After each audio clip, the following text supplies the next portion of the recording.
Can I crack NEET 2026 if I start now. सिर्फ 4 months ही बचे हैं। बहुत डिमोटिवेशन हो रहा है, स्ट्रेस भी हो रहा है, लेकिन पढ़ने का बिल्कुल मन नहीं हो रहा, पढ़ाई पर बिल्कुल कंसंट्रेट नहीं कर पा रहे हैं। डेली बस ऐसे थॉट्स आते हैं कि पता नहीं सिलेक्शन होगा या नहीं होगा, पता नहीं मैं अपना 100% दे रही हूँ नहीं दे रही हूँ। So hello everyone, this is Jyoti, welcome back to the channel. सिर्फ 4 मंथ्स बचे हैं। अब आप खुद से पूछो कि नीट 2025 के बाद जो आपने डिसीजन लिया था कि अब पूरे साल मुझे मेहनत करनी है और नीट 2026 को क्रैक करना है, अच्छे स्कोर लाने हैं, अच्छे मेडिकल कॉलेज में जाना है, तो जैसा आपने सोचा था कि आप पूरे साल मेहनत करोगे, क्या आपने उतनी मेहनत की है? क्या आप खुद से सेटिस्फाई हो? अगर आप खुद से सेटिस्फाई हो कि हाँ आपने नीट 2025 के बाद अच्छे से पढ़ाई की थी, अपने 100% दिया था, तो बस लगे रहो, बस 4 महीने ये और पढ़ने हैं और जैसे अब तक पढ़ते आ रहे हो अपना 100% देके पूरे फोकस डेडिकेशन के साथ वैसे पढ़ाई करते रहो। देन अगर आप खुद से सेटिस्फाइड नहीं हो, आपको लगता है कि नहीं आपने बिल्कुल पढ़ाई नहीं की या अपना 100% भी नहीं दिया है, बहुत टाइम वेस्ट किया है, और अगर आप ये सोच रहे हो कि आपने वैसे भी पूरे साल पढ़ाई नहीं की है, बिल्कुल मेहनत नहीं करा है, तो इस बार सिलेक्शन होना ही नहीं है, तो फिर क्या मतलब अब से पढ़ने का? अब 4 मंथ में क्या उखाड़ लोगे? तो यार, जो अगर आप ये सोच रहे हो ना कि इन 4 महीनों में आप कुछ नहीं कर सकते, तो आप बहुत गलत सोच रहे हो। अभी ये थॉट बंद करो और पूरे साल जो मेहनत नहीं करी है आपने इन 4 महीनों में, अगर कोई बच्चा 100% दे रहा है तो आप 200% दो। जो आपने पूरे साल मेहनत नहीं करी है वो आप अब करो। मान लो इनकेस आपको ड्रॉप लेना पड़ा, या फिर आप ऐसा सोच रहे हो कि बहुत हाई कट ऑफ है मेरा नीट में, मान लो 200 नंबर आ रहे हैं, तो फिर क्या मतलब पढ़ के अभी से? तो जैसा कि मैंने पहले भी बताया था कि अगर आप अपने ड्रॉप ईयर में या अभी जब नीट की तैयारी कर रहे हो और अच्छे स्कोर लाते हो, मान लो 400 आ गए, आपका 600 पे सिलेक्शन है, तो एक बार तो मैं जैसा अपना बताऊं कि मेरा जनवरी में ना 400 के अप्रोक्सी मार्क्स आते थे और मई में एग्जाम था, तो 3 महीने में मैंने 600 650 के रेंज में मार्क्स मॉक टेस्ट में मैंने आने लगे थे। पर आपको सिर्फ ये चीज समझनी है कि आपके पास जो भी टाइम है उसको अच्छे से यूटिलाइज करो, अपना 100% दो। जहां पे आपको लग रहा है कि ये हमारा पोर्शन वीक है, उस पोर्शन को अच्छे से पढ़ो, और जो कॉन्सेप्ट वीक है उस कॉन्सेप्ट को अच्छे से क्लियर करो।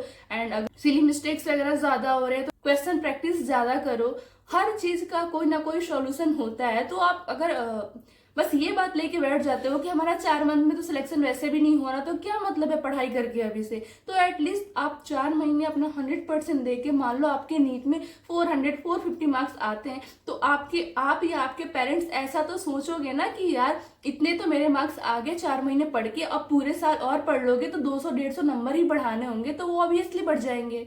जैसे मान लो अभी से आपने कुछ भी नहीं पढ़ा, छोड़ दिया सब कुछ, और नीट 26 में 100 मार्क्स आ रहे, तो आपके पास कोई मोटिवेशन ही नहीं रहेगा ड्रॉप लेने का। ना आपके पेरेंट्स एग्री करेंगे कि हाँ ठीक है तुम ड्रॉप ले लो, इस बार तो निकाल ही लोगे नीट। अगर आप अब चाहते हो कि पूरे साल मैंने तो बिल्कुल मेहनत नहीं करी है, लेकिन अब जो मेरे पास टाइम बचा है उसमें अपना 100% देना है, तो अब मुझे क्या करना चाहिए, कैसे पढ़ाई करनी चाहिए? देखो, ये नीट जर्नी में अगर आपको डिमोटिवेशन हो रहा है, सेल्फ डाउट हो रहा है कि पता नहीं मेरा सिलेक्शन होगा या नहीं होगा, मेरे मार्क्स भी अच्छे नहीं आ रहे, तो ये सारी चीजें नॉर्मल है। ये सिर्फ आपके साथ नहीं हो रहा, सारे नीट एस्पिरेंट के साथ सेम चीजें हो रही हैं।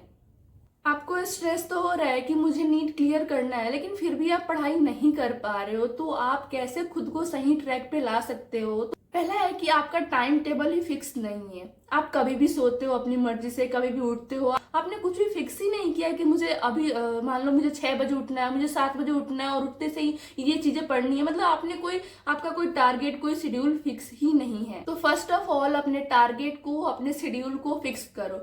ऐसा नहीं है कि आप दूसरों की शेड्यूल को फॉलो कर सकते हो और दूसरे के टाइम टेबल को फॉलो करो, पर आप खुद का टाइम टेबल बनाओ। आप जिस टाइम पर कंफर्टेबल हो पढ़ने के लिए, आप जिस टाइम पे क्वेश्चन प्रैक्टिस करने के लिए कंफर्टेबल हो, उस टाइम पर सारी चीजें करो। आप खुद से टाइम टेबल बनाओ। ऐसा नहीं करना चाहिए कि आप दूसरे के टाइम टेबल को फॉलो कर रहे हो, तो अपन दूसरे का अकॉर्डिंग नहीं खुद को मॉडिफाई कर सकते हैं। दूसरा है आपके रिसोर्सेज। अपने रिसोर्सेज को मिनिमाइज रखो।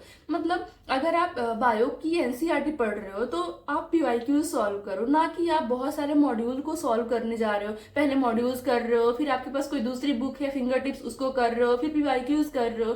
तो आपके पास कम टाइम है, तो इतने सारे रिसोर्सेज की आप ना तो रिवीजन कर सकते हो, ना इतने सारे रिसोर्सेज से आप क्वेश्चन प्रैक्टिस कर सकते हो। अगर आप एक सब्जेक्ट करोगे तो आपके बाकी दोनों सब्जेक्ट छूट जाएंगे। तीसरी चीज है स्ट्रेस एंड ओवर थिंकिंग। तो यार सिर्फ आपके साथ ऐसा नहीं हो रहा है, सिर्फ आपको स्ट्रेस नहीं हो रहा, सिर्फ आप ओवर थिंकिंग नहीं कर रहे हो, ये सारे नीट एस्पिरेंट के साथ हो रहा है। इनफैक्ट ये सारे कॉम्पिटिटिव एग्जाम जो दे रहे हैं बच्चे उनके साथ होता है। आप अभी से ऐसा मत सोचो कि आपका सिलेक्शन होगा या नहीं होगा। बस मान लो आपने अभी तक 100% दिया है या नहीं भी दिया है, दोनों के स्केल नहीं बता रही हूँ कि अब आप ये सोचो कि बस मुझे ये 4 महीने पढ़ना है, अपना 100% देके पढ़ना है। नीट में क्या होगा क्या नहीं वो मुझे सोचना ही नहीं है। ठीक है, ऐसे थॉट्स आते हैं, लेकिन जब आए तो वापस से सोचो कि नहीं, मुझे ये सब सोचना नहीं है, मुझे बस पढ़ाई करनी है, 4 महीने मुझे अपना 100% देना है, चाहे रिजल्ट कुछ भी हो।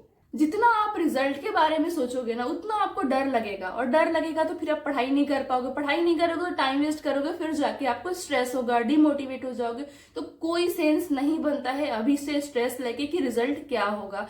तो पढ़ाई करते रहो, बस 4 महीने है, अपना 100% दो, क्वेश्चन प्रैक्टिस करो, रिवीजन की रिक्वायरमेंट रिवीजन करो, क्वेश्चन प्रैक्टिस की नीड है उसको करो, कॉन्सेप्ट क्लियर नहीं है तो कॉन्सेप्ट को क्लियर करो। फोर्थ है रिवीजन। जैसा मैंने पहले ही वीडियो में बता चुकी हूँ कि रिवीजन ही अपना बेसिस है सिलेक्शन का, रिवीजन से ही सिलेक्शन के चांसेस बढ़ते हैं। तो यार अब मान लो अपन ने पढ़ाई तो कर ली है, पूरा सिलेबस कंप्लीट है, रिवीजन भी कर लिया है, लेकिन फिर भी हमें कुछ याद ही नहीं है।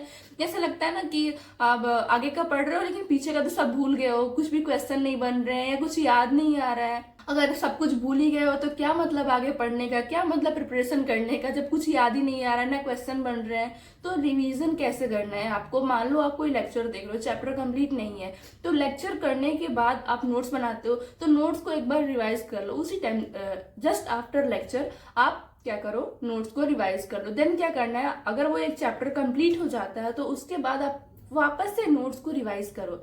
देन जब आप क्वेश्चन प्रैक्टिस करते हो नेक्स्ट डे, तब आप उस दिन भी एक बार चैप्टर की रीडिंग या नोट्स की रीडिंग करने के बाद क्वेश्चन प्रैक्टिस करो। और बाद में जब मॉक टेस्ट आते हैं, मॉक टेस्ट के सिलेबस में अगर वो चैप्टर है तो उस चैप्टर को रिवाइज करो, देन मॉक टेस्ट देने जाओ। तो इससे आपके 4-5 रिवीजन यही हो जाते हैं जब आप फर्स्ट मॉक टेस्ट देने जाते हो। तो सोचो नीट तक कितने रिवीजन हो जाएंगे। हाँ टाइम कम है लेकिन अपने को मैनेज करना आना चाहिए। बस 4 महीने बचे हैं, अपना 100% लगाओ, जितने एफर्ट्स लगा सकते हो सारे एफर्ट्स लगाओ। बाद में एटलीस्ट कोई रिग्रेट नहीं होना चाहिए कि यार मैंने पूरे साल मेहनत ही नहीं करी। अगर मान लो आपके कुछ भी मार्क्स आते हैं 300 400, तो आपके पास ऐसा तो रहेगा ना कि यार ठीक है मैंने मेहनत करी और मेरे इतने मार्क्स आ रहे हैं। आप दूसरों से नहीं बता सकते हो लेकिन खुद को तो पता रहता है ना कि मैंने कितनी मेहनत की है, कितनी कामचोरी की है, मेहनत करी है या नहीं करी है। तो उसके अकॉर्डिंग आप अपने मार्क्स को देख सकते हो कि मेरे मार्क्स मेरी मेहनत के अकॉर्डिंग आए हैं या नहीं आए। तो आप अभी से पढ़ो, अपना 100% लगाओ, 4 महीने जितनी मेहनत कर सकते हो करो। एंड लास्ट में ऐसा रिग्रेट नहीं होना चाहिए कि यार मैंने मेहनत ही नहीं करी, पूरा साल वेस्ट कर दिया। एटलीस्ट कुछ तो इफेक्टिव करो।